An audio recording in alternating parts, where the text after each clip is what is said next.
Vous avez la parole, Monsieur le ministre de l'Eau et de l'Assainissement.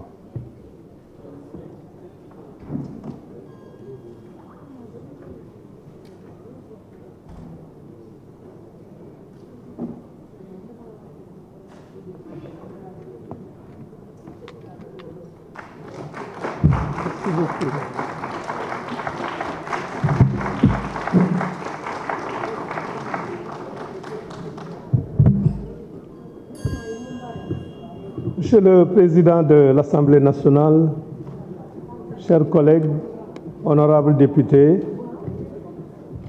c'est avec beaucoup d'attention et d'intérêt que j'ai suivi vos interpellations, vos questions, vos suggestions et puis vos critiques,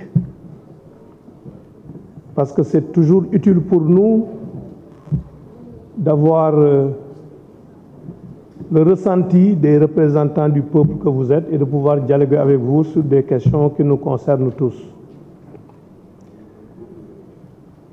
Je vais d'abord essayer de fixer le cap pour notre pays, parce que je pense qu'il y a des questions sur lesquelles nous tous, nous pouvons avoir un regard objectif, évaluer et dire quels sont nos acquis et quels sont les défis que nous devons relever ensemble.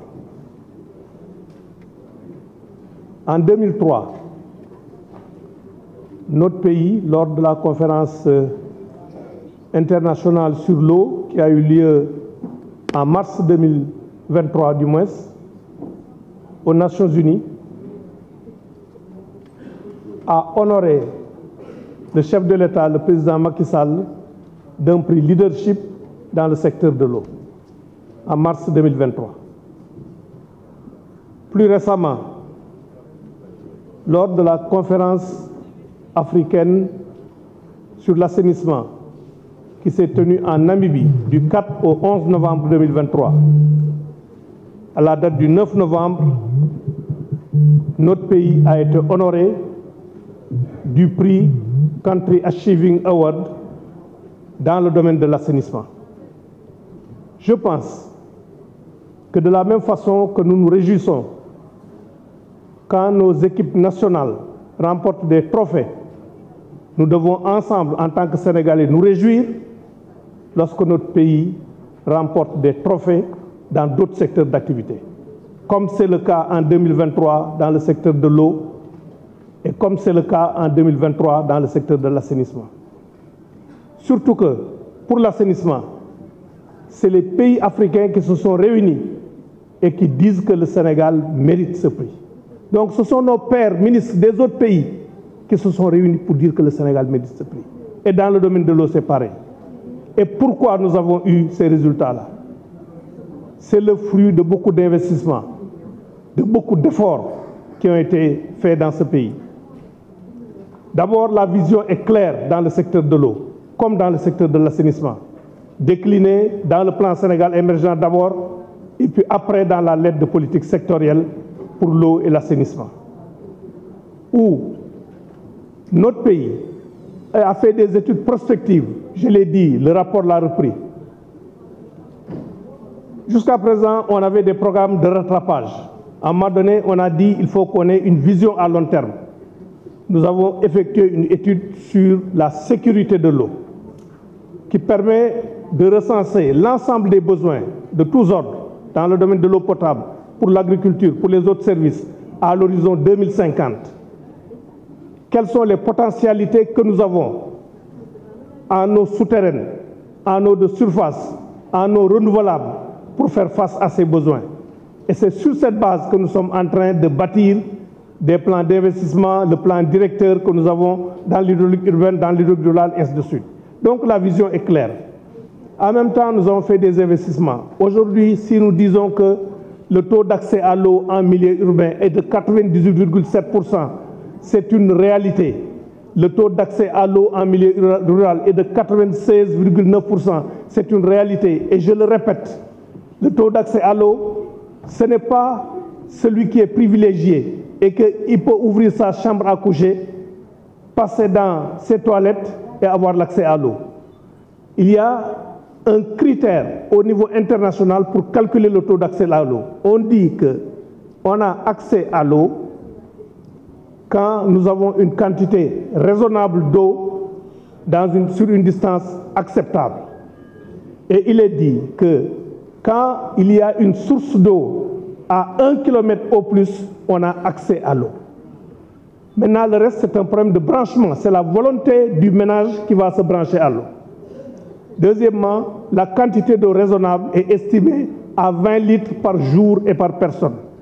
C'est la raison pour laquelle notre pays a ces trucs-là, parce qu'il faut une base internationale pour pouvoir comparer les taux d'accès à l'eau.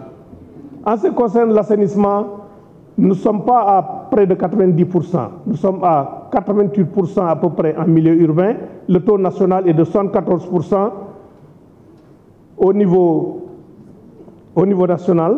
La moyenne nationale, 74%. Au niveau rural, on est à 62,2%. J'en profite pour évacuer une question sur la question de l'assainissement. Vous savez, l'assainissement peut être collectif, où dans un ménage, on a des toilettes et c'est une canalisation qui évacue l'eau jusqu'au niveau de la rue et il y a des collecteurs qui amènent l'eau au niveau des stations d'épuration.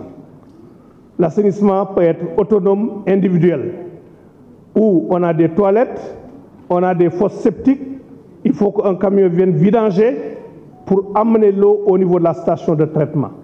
La différence entre les deux assainissements, c'est que là, le transport est assuré par une canalisation et là, le transport est assuré par un camion de vidange. Si notre pays a eu ces résultats-là, c'est parce que nous avons allié en même temps l'assainissement collectif dans les centres où la concentration humaine était forte et l'assainissement autonome individuel là où les habitations sont dispersées, où le réseau n'a pas encore été là. Et pour ce qui est du milieu périurbain dont on parle, nous avons eu des modèles de fosses septiques qui ont été conçus pour ne pas absorber la remontée de la nappe. C'est dimanche que j'ai été à Ndiaganiao lors de la journée mondiale des toilettes.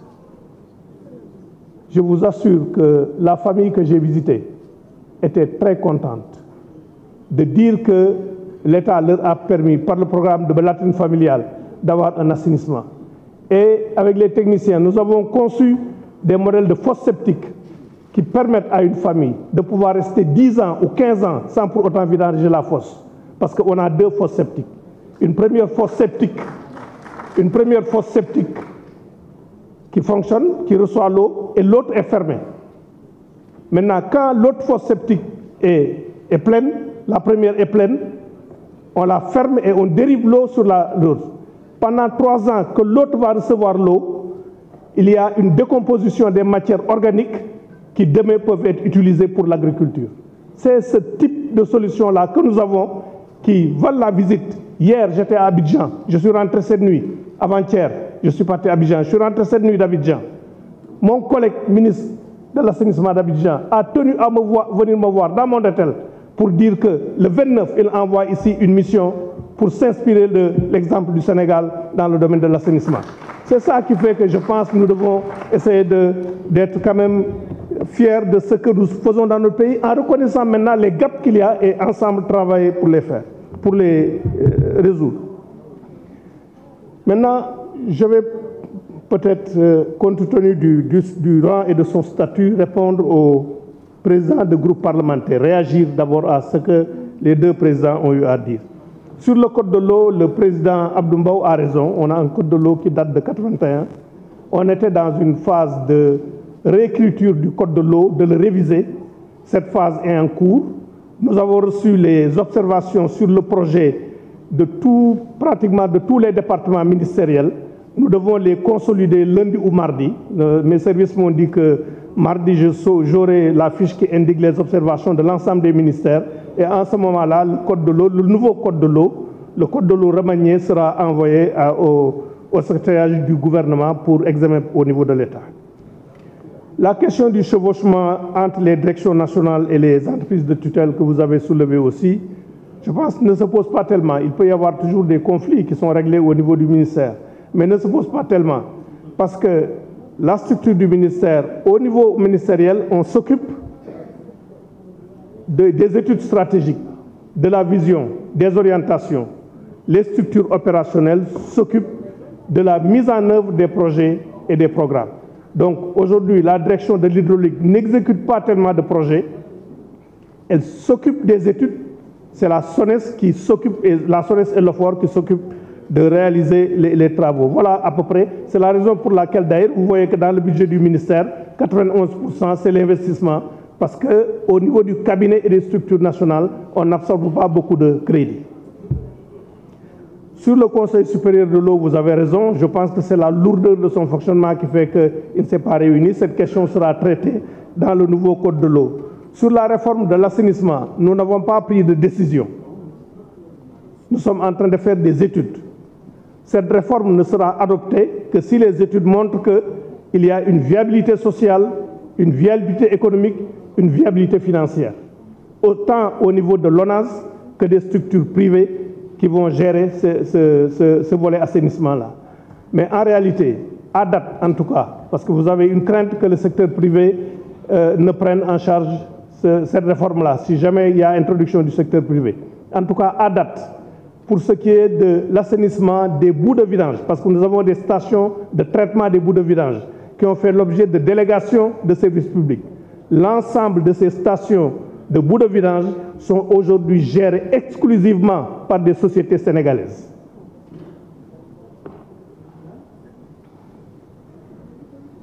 Bon, pour le secteur de l'eau, vous avez parlé de Suez et des 5 délégataires. Suez, ce n'est pas Suez qui gère, c'est Sen'Eau qui gère. Sen'Eau, l'État du Sénégal, enfin la partie nationale, a 45% du capital. Suez, qui est le partenaire technique de référence, a 55% du capital. En ce qui concerne les délégataires, à part la société Aquatec, où il y a un actionnaire canadien avec des Sénégalais qui sont à égalité pratiquement, l'ensemble des autres délégataires, ce sont des sociétés sénégalaises qui les gèrent. La maîtrise des eaux renouvelables. Vous l'avez évoqué, Monsieur le Président Birame Souleye Diop. Je voudrais dire qu'on est complètement dans cette dynamique, à plusieurs niveaux. D'abord, le Pléferlo va permettre de mobiliser 530 millions de mètres cubes.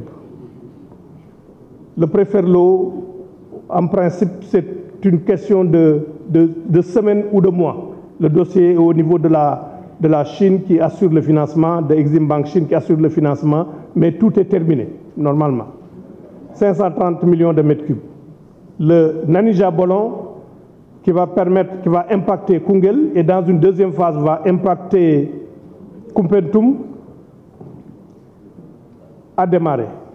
Le contrat, les appels d'offres sont en cours, l'ensemble des études sont terminées, mobilisées 46 millions de mètres cubes pour mettre en valeur 12 000 hectares. Nous avons le bassin versant du Djikoy. Là aussi, nous avons des manifestations d'intérêt. Nous avons le bassin versant du Nanija Bolon, enfin du Bao Bolon plutôt. Là aussi, pour éviter la remontée de la bande salée du fleuve Gambie. Nous avons reçu déjà 2 manifestations d'intérêt pour le faire. C'est un coût de 80 milliards de francs CFA à peu près. Nous avons aussi les lacs de Bakel. Mais nous avons un autre projet stratégique qui ne va pas se réaliser dans les 2 ans ou les 3 ans. Mais c'est une étude d'anticipation que nous avons eu à faire. C'est un transfert interbassin entre le fleuve du Sénégal à partir de Bakel et le fleuve Gambie à partir de Sambangalou, soit en amont, soit en aval du barrage, qui va permettre d'avoir 2 amenées d'eau à partir de Bakel qui vont essayer d'arroser l'ensemble du bassin arachidier. Là, nous n'avons pas décidé encore si nous allons faire ces travaux-là, ce projet, mais nous sommes en train de faire les études à long terme pour voir si c'est viable et de le faire.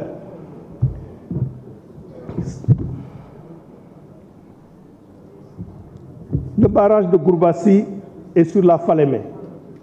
C'est un barrage que l'OMVS doit faire. On a envoyé les requêtes de financement.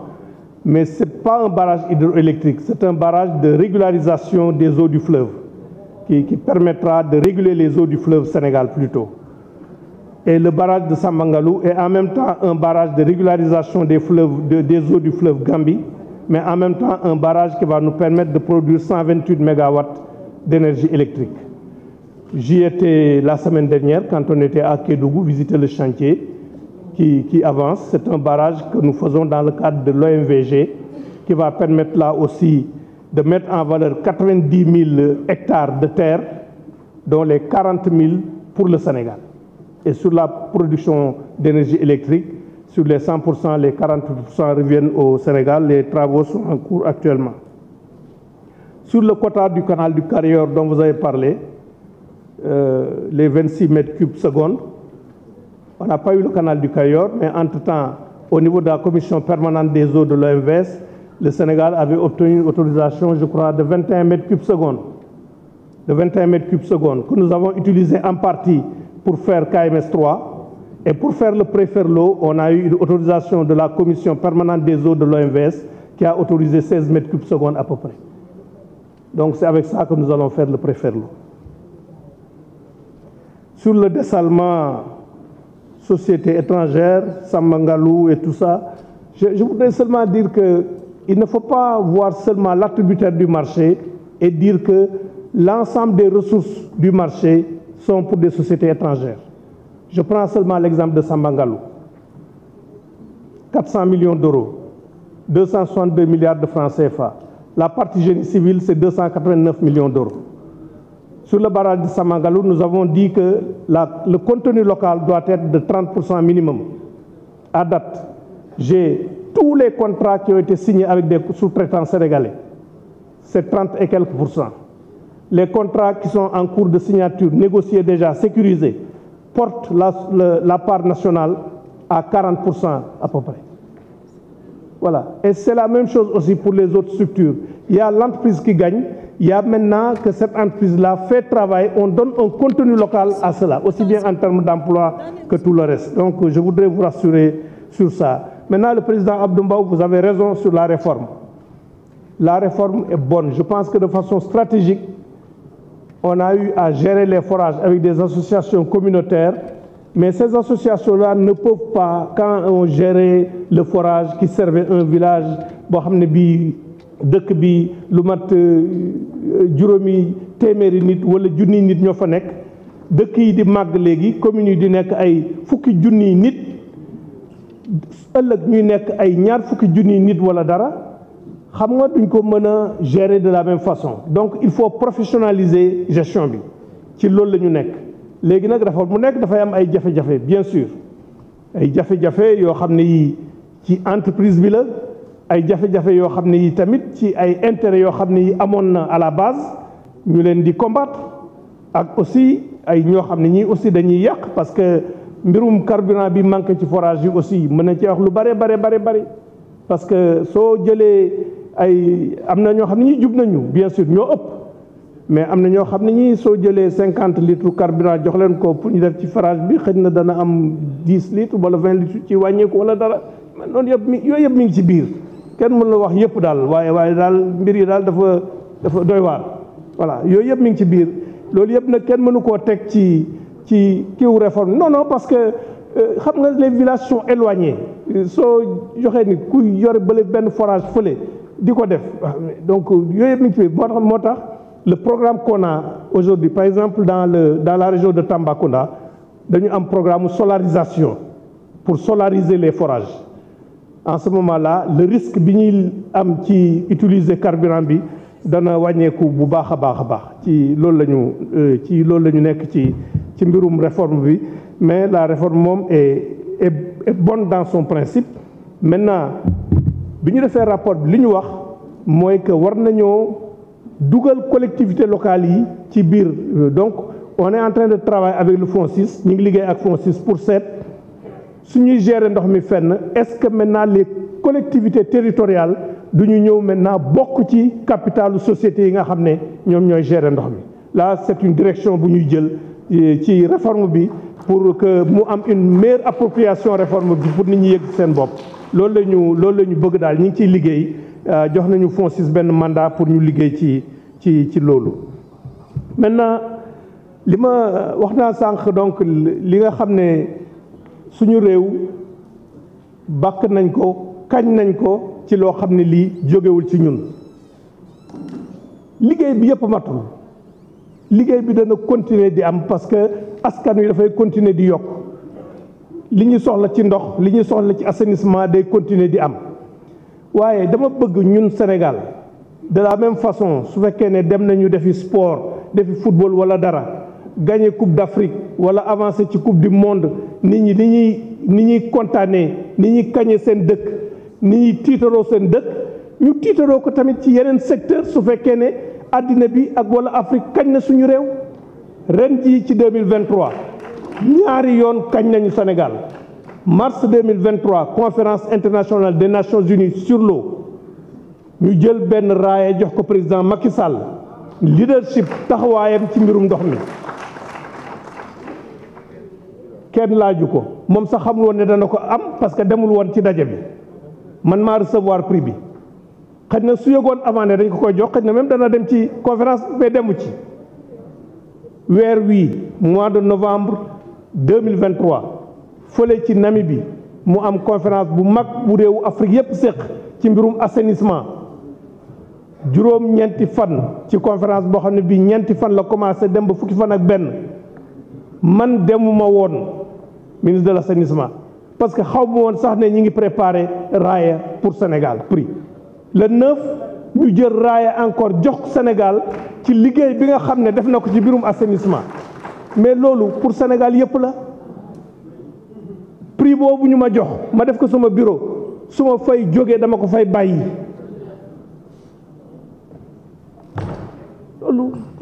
loolu li nga xam ne moom la ñu liggéey moom la ñu def waaye nag am na encore liggéey du mat li nga xam ne def nañ ko ci forage looloo tax tey jii soo jëlee Sénégal ñu ne taux d'accès à l'eau ci milieu rural bi 96,9% la milieu urbain 98,7%.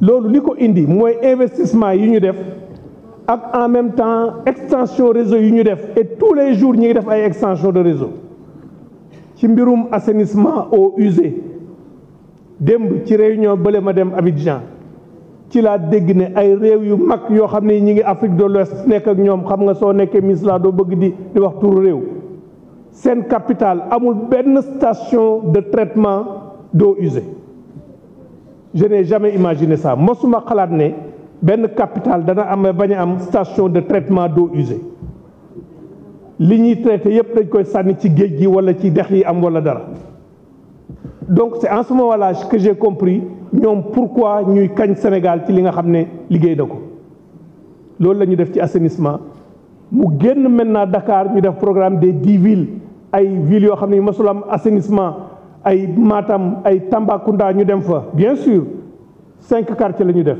mais li ko indi ci 5 quartiers yooyu foo xam ne fi amuloon dara moo koy indi ci yeneen quartiers yi desul fële ci Tambacounda ak yeneen donc ci mbirum assainissement eaux usées donc suñu réew def na ci ay jéego yu mag mu maintenant assainissement eaux usées yu ànd ak fosse ak yu àndul ak fosse donc ci loolu la ñuy liggéey ci mbirum ndox mi tamit plan décennal vraiment fan la xaalis bi dugg loolu duma ci dellu si ku ko bëgg a del na nga xool rapport bi nga xam ne assemblée nationale def na ko ay photo mi ngi ci député yu photo wu ci kanam ay regard photo wu ci kanam ay tuyau pour def ko koo xam ne kii politique taxul nga jóg nga bëgg dëgg rek soo gisee rapport boobu da nga xam xaalis bi fan la dugg lan lañ ci def ak ci ban dëkk lañ ko defee li ñu mënoon a wax bari na question yi bari na mënoon naa tontu ci lu bari comme ni ma ko defee soo leen bëggee mën naa def ay écrit wala aussi marqué disponibilité pour recevoir député yi parce que sama collègue certainement am na loo xam ne lii war na ko ci yokk moom tamit ci mbirum maintenant inondation yi defe naa ne suñu camarade enfin suñu compatriote Ibrahima Diop xëy na dafa juum ci ni muy waxee parce que yenn saa yi nga wax juum parce que su ne Sénégalais yi mënatuñoo ñëw mois d'août parce que suñ ñëwee dafay am ay inondation Sénégalais yi nekk ay France ak yooyu xam naa loolu waxu juum la rek ndaxte man de en tout cas bi ma juddoo Kër Madiabel ñu yaree ma Tëngéej am ndox Tëngéej am leneen am woon benn jafe-jafe pour di dem Kër Madiabel fi sama papa ak sama yaay nekkoon nga xam ne xëy na amul woon même commodité yi di fa nekk. Et je pense qu'il y a beaucoup de Sénégalais yoo xam ne yii du ñu seetle ne ñoom fële suñ fa toogee du ñu am inondation waaye seet si seen papa ak seen yaay pour am inondation dana tax duñ ñëw loolu moom defe naa ne du lu mën a wax daal xëy na nag dafa juum ci wax bi waaye moom loolu moom kenn mënu ko jàpp daal waaw. baax na maa ngi leen di gërëm di leen sant ci voilà on va faire les réponses écrites merci beaucoup. Je vous remercie.